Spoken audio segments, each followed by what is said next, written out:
कई बार भगवान हमारे रिश्ते खुद तोड़ देता है ताकि कोई हमारी जिंदगी खराब ना कर सके। दुनिया में सबसे खुश वही लोग हैं जो ये जान चुके हैं कि दूसरों से किसी भी तरह की उम्मीद करना बेकार है। जिंदगी में थोड़ा दुख भी जरूरी है।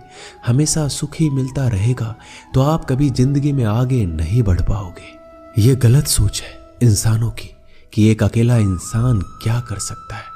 पर देखो जरा उस सूरज को जो अकेला ही सारी दुनिया को रोशन करता है। भाग्यशाली वो नहीं होते जिन्हें सब कुछ अच्छा मिलता है, बल्कि भाग्यशाली वो होते हैं जिन्हें कुछ भी मिलता है उसे वो अच्छा बना लेते हैं। गीता में लिखा है, जब इंसान की जरूरत बदल जाती है तब उसके बात करने का तरीका भी बदल जाता है। फायदा सबसे गिरी हुई चीज है, लोग उठाते ही रहते हैं।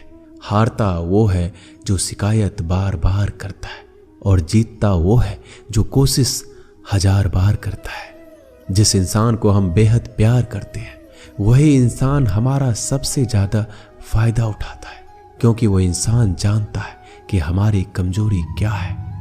इतने समझदार बनो कि किसी को माफ कर दो, लेकिन इतने बेवकूफ मत बनो कि धोखा देने वाले पर दोबारा विश्वास कर बैठो। उम्मीद मत छोड़ना, कल का दिन आज से बेहतर होगा। जिंदगी में उस लेवल तक पहुंच जाओ कि लोग आपको खोकर पछताए। जीवन में कभी भी किसी से अपनी तुलना मत कीजिए। आप जैसे हो सर्वश्रेष्ठ हो, क्योंकि ईश्वर की हर एक रचना सर्वोत्तम होती है।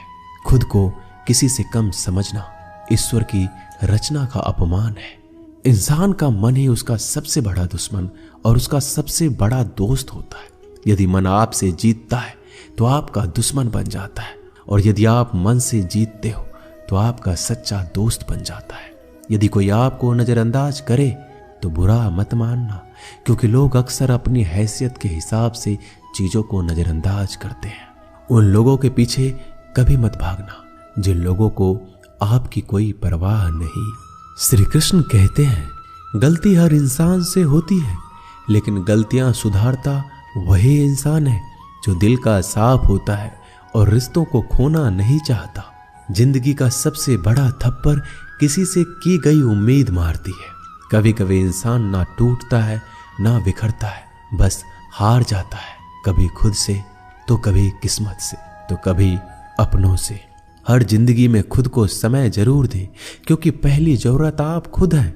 याद रखना कि जरूरत से ज्यादा अच्छे बनोगे तो जरूरत से ज्यादा इस्तेमाल किए जाओगे। रिश्ते चाहे कितने भी बुरे हो उन्हें कभी मत तोड़ना, क्योंकि गंदा पानी प्यास बुझाने के काम नहीं आता, पर आग बुझाने के काम जरूर आता है। जमाना जब भी मुश्किलों में डाल देता है तो परमात्मा हजारों रास्ते निकाल ही देता है। विश्वास करने वाले से ज्यादा बेवकूफ विश्वास को तोड़ने वाला होता है, क्योंकि वह सिर्फ एक छोटे से स्वार्थ के लिए एक अच्छे इंसान को खो देता है। भलाई करते रहो पानी की तरह, बुराई खुद ही किनारे लग जाएगी कचरे की तरह। जब कोई समझे नहीं तो उसे समझाने की जरूरत ही क्या है। जब कोई माने नहीं तो उसे बताने की जरूरत ही क्या है। सच्चे दिल से किसी जरूरतमंद की मदद करके तो देखो। अगर दिल को सुकून ना मिले तो कहना, जिसे जाना है उसे जाने दो। अगर वो आज रुक भी गया तो कल चला जाएगा।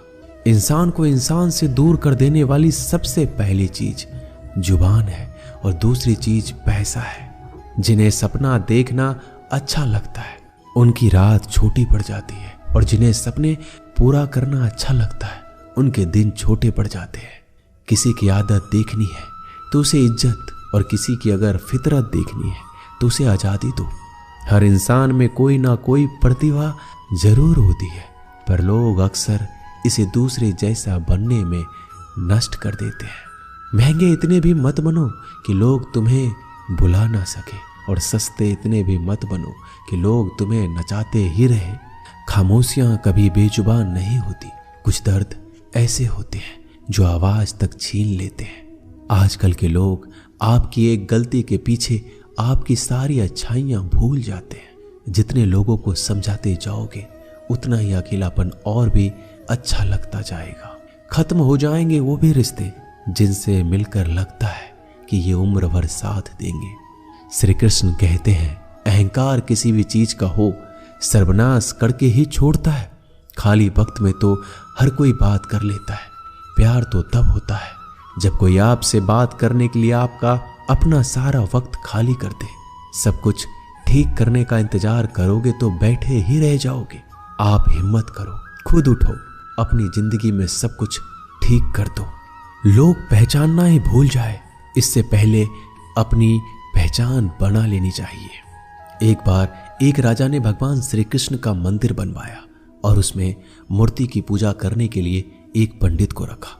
हर रोज अपनी मंत्री से कहकर मंदिर में एक माला भिजवाता था और पंडित जी को वो माला श्री कृष्ण को चढ़ाना होता था। उसके बाद राजा जब दर्शन के लिए आता था तो पुजारी वो माला भगवान की मूर्ति के ऊपर से निकालकर राजा के गले में पहना देता। कई सालों तक ऐसा चलता रहा। पंडित जी अब बूढ़े हो चुके थे। एक दिन राजा की तबीयत खराब हो गई। उसने अपने सेवक को कहा कि तुम जाकर पंडित जी को माला दे आओ और उनसे कहो कि आज मेरी तबीयत खराब है, मैं आज मंदिर नहीं आ सकता, तो प्रतीक्षा ना करे।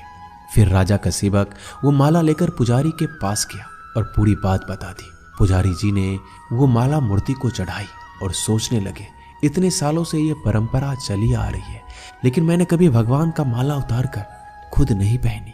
शायद आज भगवान की यही इच्छा है कि ये माला मैं पहनूं, इसलिए भगवान ने आज राजा को नहीं भेजा। इसलिए आज अच्छा मौका है, ये माला मैं निकाल कर खुद पहन लेता हूँ। फिर उस पंडित ने भगवान की मूर्ति से माला निकाल कर खुद पहन ली। इसी बीच राजा का सेवक दौड़ के पंडित के पास आया और पंडित जी को कहने लगा कि राजा जी को ठीक नहीं लग रहा है, उनकी तबीयत और बिगड़ गई है, इसलिए अब वो प्रभु के दर्शन करना चाहते हैं। वो आ रहे हैं, उनकी सवारी जल्दी अभी मंदिर में आएगी।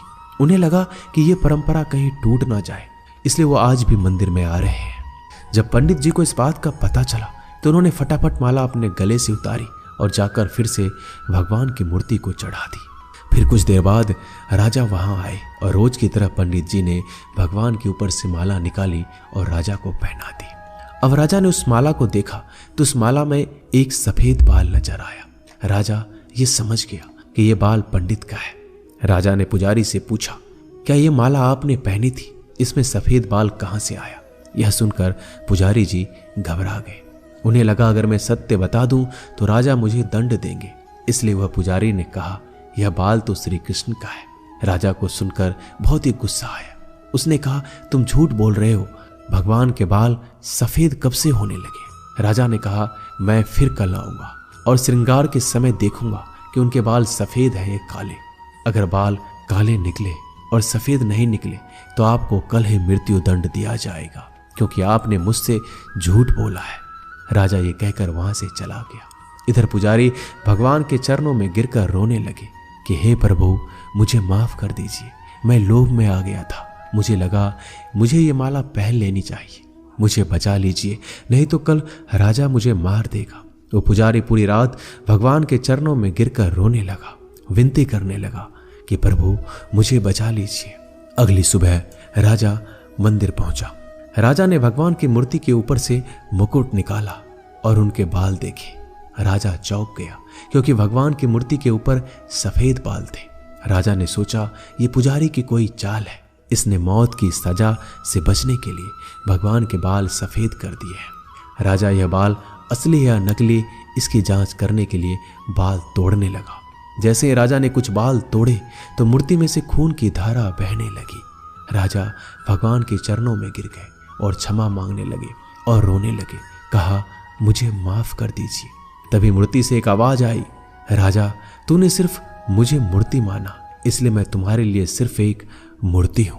लेकिन पुजारी ने मूर्ति में साक्षात भगवान देखा, इसलिए मुझे मेरे भक्त की रक्षा करने के लिए मेरे बाल सफेद करने पड़े और खून की धारा बहानी पड़ी, ताकि मैं समझा पाऊं कि जहां भाव है वहां भगवान है। अगर आप वाकई में भगवान का स्मरण करते हैं, उन्हें देखना चाहते हैं, तो आपके अंदर सिर्फ भाव होना चाहिए। ये एक छोटी सी कहानी हमें शिक्षा देती है कि भगवान के आशीर्वाद के सिवाय कुछ भी संभव नहीं। अगर आप सच्चे दिल से भगवान को पुकारते हैं तो भगवान आपकी मदद के लिए जरूर आते हैं। दोस्तों, ये वीडियो यहीं समाप्त होती है। मिलते हैं अगले वीडियो में। तब तक के लिए अपना ख्याल रखिएगा। जय श्री कृष्णा।